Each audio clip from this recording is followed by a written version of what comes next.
What do you do if you're in a remote location and you are far away from medical assistance and suddenly you find yourself with a medical emergency on your hands? How do you prepare for that? What kit do you require to handle different medical situations? What sort of training do you require? Can you handle it? Do you have the mindset to handle it? Because this is something that you might face, and it's always unexpected, and then it might be a problem. In this episode, we are discussing all of these with Walther Meyer from Wildmedix.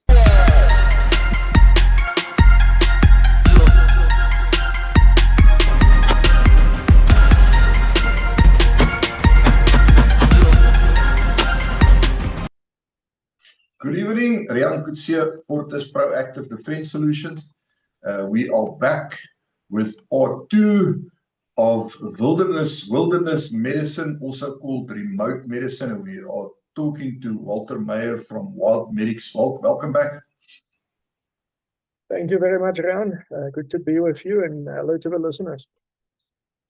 Okay, so we've now determined in part 1 that what you describe as wilderness or remote medicine is basically any place where you are more than 1 hour away from a specialized medical care facility, which the part that I found most distressing is that it can be in your own home with all the bars and beams and guard dogs and fences and everything, which is it's quite a sobering thought. Well, let's kick off.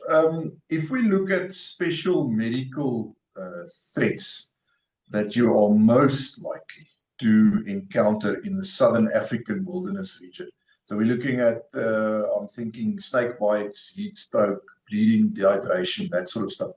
How can you realistically handle it when you are so far away from assistance?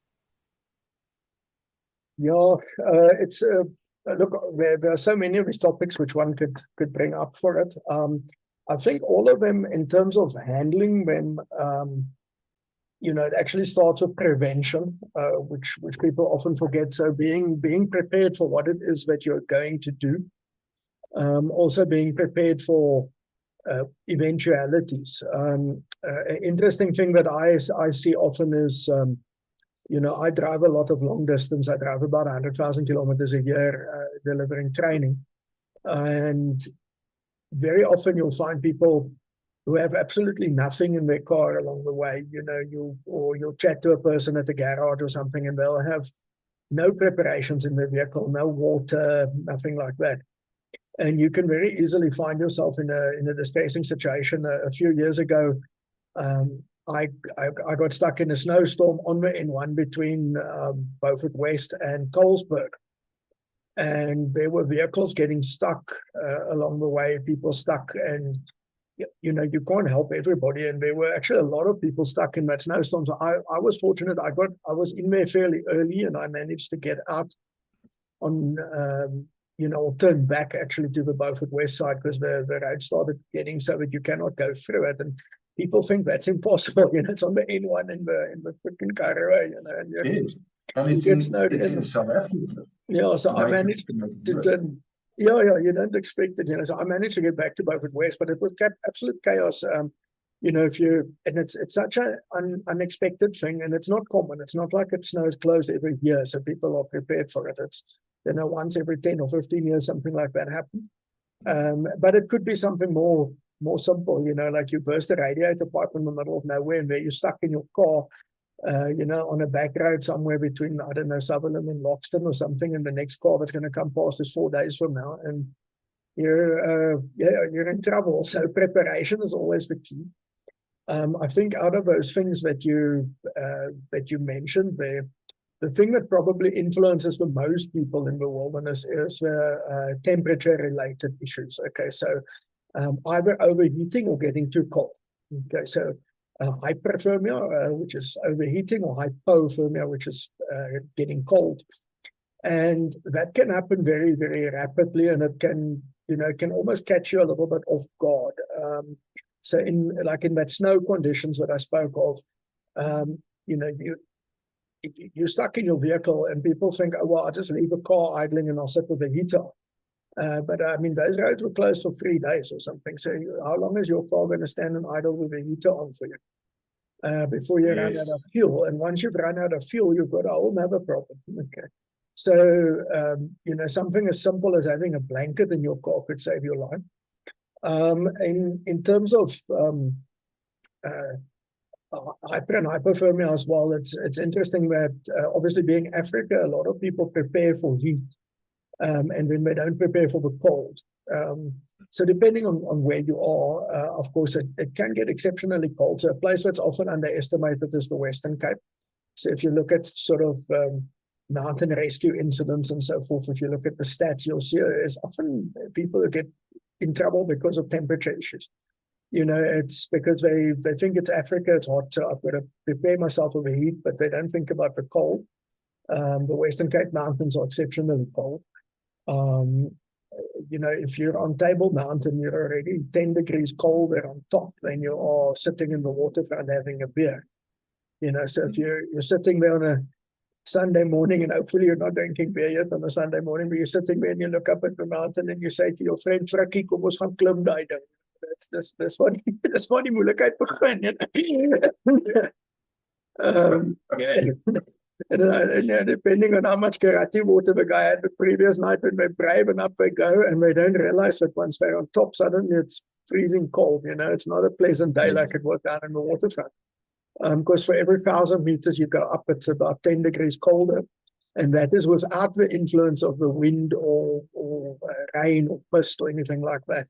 So if you add any of those things, and especially wind, wind is generally the killer when it comes to hypothermia, to being cold. So that's the one that people underestimate. If you're standing in the rain, that's one thing. But if you're standing in the rain and the wind is blowing, that's when you start freezing. So being prepared for blocking the wind out and blocking the water out, having proper waterproof clothing and so forth is important. But knowing and a lot of those things as well in terms of the first aid for it is understanding the development of it, understanding the signs and symptoms, and catching it early. Because once it's late days for those conditions, it becomes more and more difficult to reverse it for the person.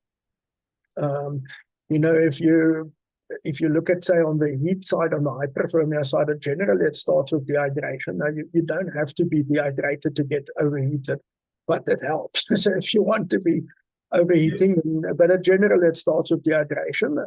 A lot of issues start with dehydration. Even on the cold side, interestingly, dehydration also triggers it.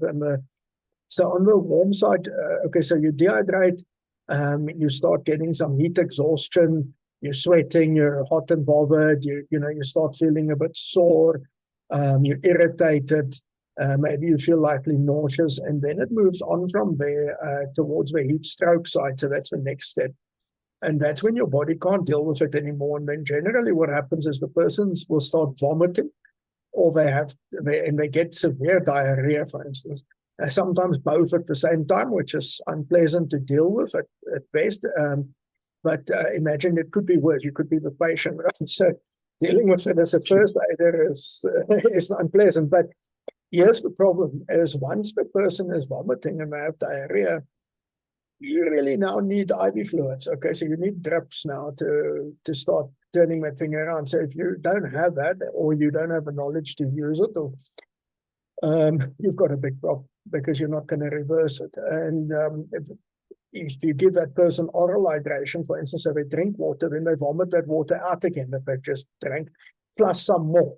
You give them a glass of water and they vomit out a bottle of water. And so it becomes like a vicious cycle. And so the trick is, as a first aider, is catch that stuff early. Okay, so keep an eye on yourself. It's all, people always forget that I'm going to look after everybody else, but I've got to look after myself. So keep an eye on yourself. Make sure you're not dehydrating. Make sure you're not overeating. Make sure you're not cold. That's the first step. And then look at your group, who's with you. And if you see somebody showing some signs and symptoms, immediately stop and treat it. don't wait, don't try and power through it and walk it off and all of that sort of nonsense. It doesn't work.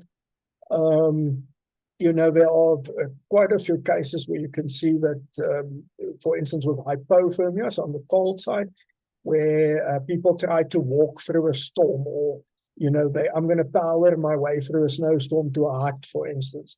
And with lack of experience, people don't understand how impossible that is, or how close to impossible that is. You need the right equipment. You need to be warm. You need to keep your energy up. And you need, before you can't just power through it and walk it off, and that sort of nonsense. It doesn't work. Talking about that, Walter, with you've obviously got vast experience, and you've spent a lot of time dealing with real assistance in real emergencies in rough and remote regions all over South and Southern Africa. Can you maybe share a real world example where you had to deal with something along this line, and where you had to apply wilderness medicine that we're talking about in whichever way, where it made a real life-saving difference, and what key lesson came from that experience for you? Yeah, super. There's so many examples of this. The thing in the wilderness is even something like properly dealing with a foot blister from a hiking boot actually can prevent a big issue down the line. A number of things, for instance, that I've dealt with, of course, is I come from a mountaineering background, and guiding people in big mountains. I've often dealt with high altitude illness, for instance, which is a kind of a specialist field, and that can overwhelm people quite quickly as well. It's not something that's a common issue within South Africa. The only place where you would really possibly have some effects of that is in the high Drakensberg. I had a patient from Kilimanjaro, for instance, who within hours, he was actually fine late afternoon, and that was in the high camp and getting ready to go to the summit. And after dinner, about an hour or two after dinner, I was called, and I went to see this guy. And at first, when I saw him, I didn't even realize that he was one of my party members. I thought somebody brought him from another group because I couldn't recognize him. And his whole head basically became sort of poofy from the swelling, from the high altitude, and his whole face looked different, and now in that case, so the treatment for him there, that's pretty much medication and go down. So it's serious medications as well. There's some steroids involved and so forth, and he had to go down. Now, you have to recognize it. Now, something like that, you can look at it and honestly, you can think it's, at first glance, it looks like a severe allergic reaction almost. So once again, you need to know your signs and symptoms. We had to evacuate that guy through the night down Kilimanjaro, which is not the nicest thing to do. It's not the safest thing, but it was a decision. So often in the wilderness, also decision making and taking leadership of a situation makes a big difference. Okay. Another example I can maybe tell you is, it's not me personally who was involved in it, but I get a ton of examples from clients, come on courses, or course students, and people who just come and consult and talk about what they need at their venues and so forth. And so I'll try and just be light on the details here, because obviously it's a medical case, but it's a few countries north of us, very, very fancy, like a game lodge. And the owner of this place, or manager of the place, came and consulted with me. And she said, well, what happened there, what woke them up was that they actually have no first aid equipment or training at the place at all, or they had none. Oh. And one of the guests went outside during the night, or during dinner time. It's one of those places where dinner is kind of a set time. So all the guests go, say, somewhere between 7 and 8, whatever, they go to dinner. And this guy received a phone call, and he decided to go outside and to take the call. And while he was standing outside, he saw a baby elephant. Now there's normally something that's attached to a baby elephant. It's called a mama elephant, which people forget about.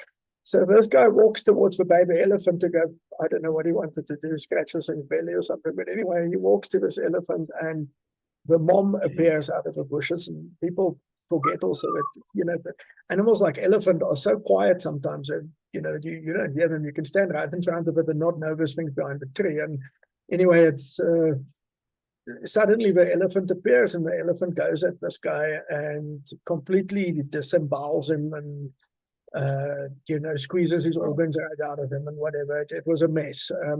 So by the time they didn't know what to do, so they basically had to wait for this elephant to finish the job. The elephant then walked off, and they went out and realized this guy was still alive and had no idea what to do for him.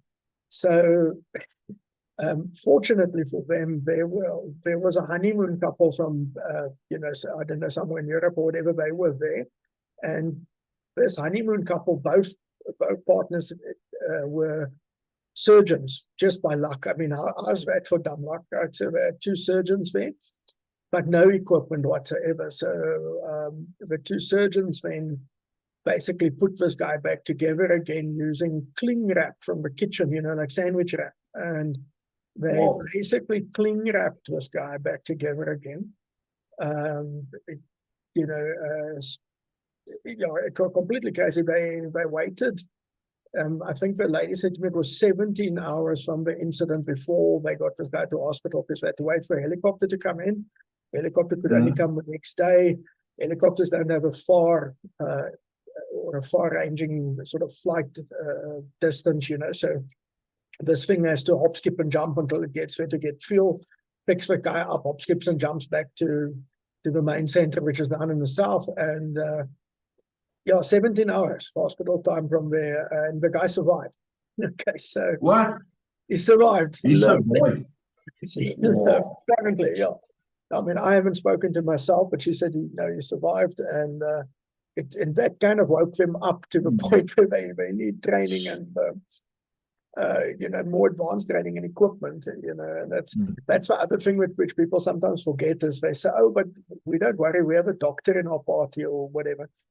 But the doctor with none of his equipment and so on doesn't really do much, So you've got to make sure you've got the equipment, not just the knowledge base. Otherwise, what happens is the guy stands there and all he does is he knows you're going to die because he's intelligent. But it's what happens if it's the doctor that's getting hurt? And, that you have to help the doctor. That's a problem. Absolutely. Well, where should the average Joe start? And when we talk about average Joes and we're talking about remote medicine or wilderness medicine, this can really be anybody, hikers, anybody who's seriously into 4x4 overlanding stuff, hunters on a lodge somewhere. It can be anybody really. But where should you start with becoming better prepared in terms of wilderness medicine and the application of it? So what kind of training and mindset and practice should they ideally focus on? Yeah, it's an interesting one, because look, first aid training in South Africa is often seen as a pain in the backside type situation where employers force people to go onto a course. They don't want to be on the course. The employer doesn't really want to be paying for it, etc., etc. And then also, I understand why some people don't like to do it, because they have bad experiences with trainers who stand and read things out of a book and are disinterested and so forth.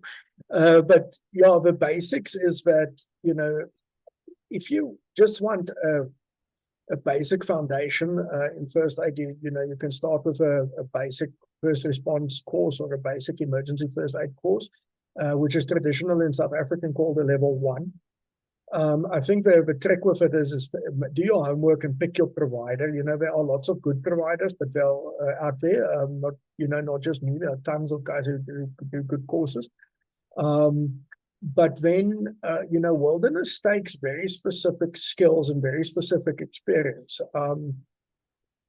Understand that, for instance, if you attend a course with somebody who's only ever practiced in an urban setting, they don't have the experience or the knowledge necessarily to help you through a wilderness situation or to prepare you for it, because they don't know what you're facing necessarily.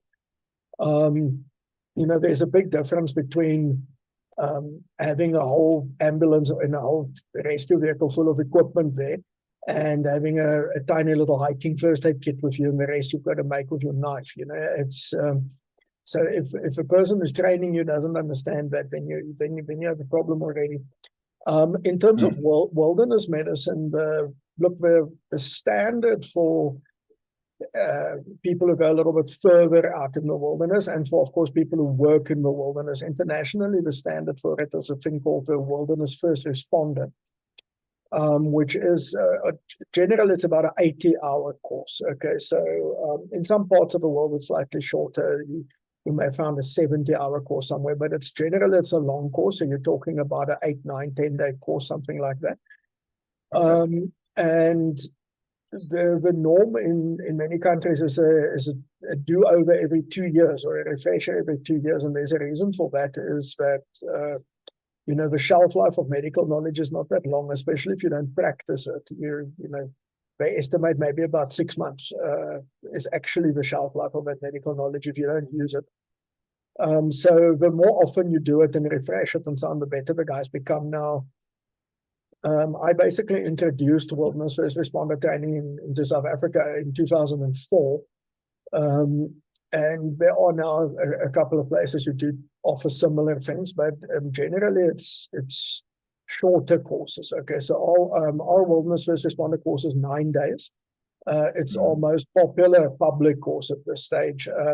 Okay, if you exclude something like Stop the Bleed now on, but I mean, that's a short course. You can't really compare that in numbers, but in terms of the long courses, that's we run many public courses and many private courses every year. And the guys commit to that. It's a 9-day process, and look, it's lots of fun, lots of active and simulation training and so forth. But it really prepares people, or we aim, really our best to prepare people, and we basically change it every time, because every course I learn something, and I say, yeah, I could have done that better. So next course I'm going to bring that in, or somebody tells you a story and they say, oh, this happened to me, and oh, that would make a good simulation. Maybe we should add that because I haven't thought of that. So we keep upgrading the thing and changing it a little bit as well, and you grow. But yeah, it is a commitment. It's it's 9 days, and it's a more expensive course, but you really do learn from it. And as I said, if you look, there are anywhere in the world that people are listening to this, there are providers in many countries and many places that offer wilderness first responder. That's generally the foundation, and it's interesting. It's so your 1 or 2 day course isn't really the foundation. Your 9-day course is your foundation, and then you learn further from there. That makes sense. Yeah. Walter, I'm going to end part 2 with this question, and I fully realize it's not necessarily the easiest question to answer, but if you can give us one piece of gear to carry with you, whether it's in your car or on your person when you're hiking or whatever, one life-saving skill to learn and one mindset shift that could potentially make a life-saving difference in an emergency, and why would you say this? Yeah, so the one piece of gear, now I know you're going to think I'm going to say a tourniquet now, but that is probably a good place to start. But it's not really a piece of equipment, I guess, but maybe it is. It's the one piece of gear that almost answers all those questions is a prepared mind, right? So if you have a prepared mind for this, you're going to answer all three basically. You've got to be ready. You've got to be ready to act. You've got to prepare yourself to deal with the emotions that comes with that situation and be able to put that aside right away. And for some people, that's easy. For most people, it's difficult to put the emotions aside. to not just freeze and or run away. Okay, and that happens. So definitely the prepared mind is the way to go with this. It's you knowing how to breathe, knowing how to stay calm, knowing how to to keep the tunnel vision away, that sort of thing, how to deal with your own adrenaline. So yeah, and the more knowledge you have, of course, within that prepared mind, the better. And making sure that that prepared mind has got some automatic skills. So if you think about things like your tourniquet skills and so on, it's not something that you should be thinking about. It's something that should come automatically, and that comes with a lot of practice. Okay.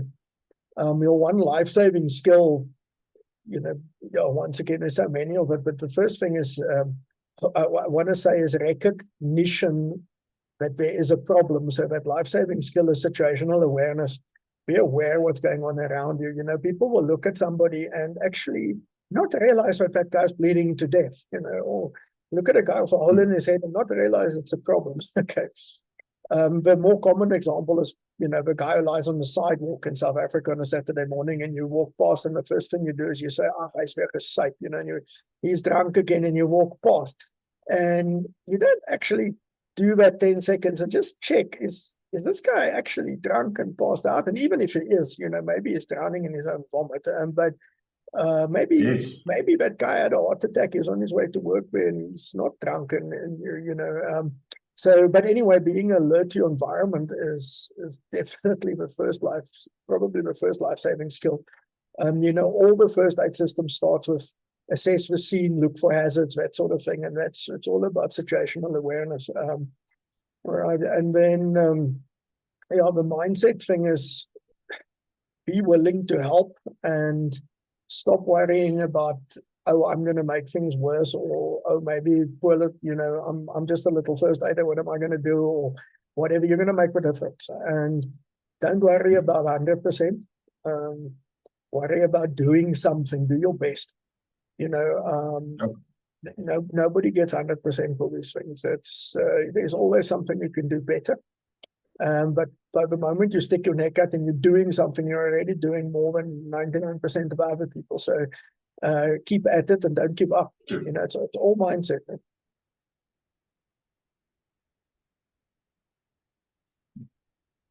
Well, thank you, medics. If you are interested in chatting to Walther about any of the courses, medical and first aid type of courses that they present all over the country, his details will be provided in a link below in the description.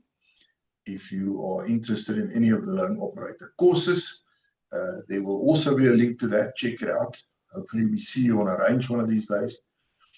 As always, like the video, subscribe to the channel, smash that bell icon so you can get notifications for new videos. And also keep in mind that we now have a podcast on Spotify. It's called Quickshots. So this video will also end up there, where you can also have the choice of either watching it or listening to it in a podcast format as you drive around in your remote locations. Armed with all the knowledge that you have gained, I trust, from these 2 videos. Thank you so much, Walther. Have a good evening. We'll talk again soon. Thanks, Ron. Thanks for having me.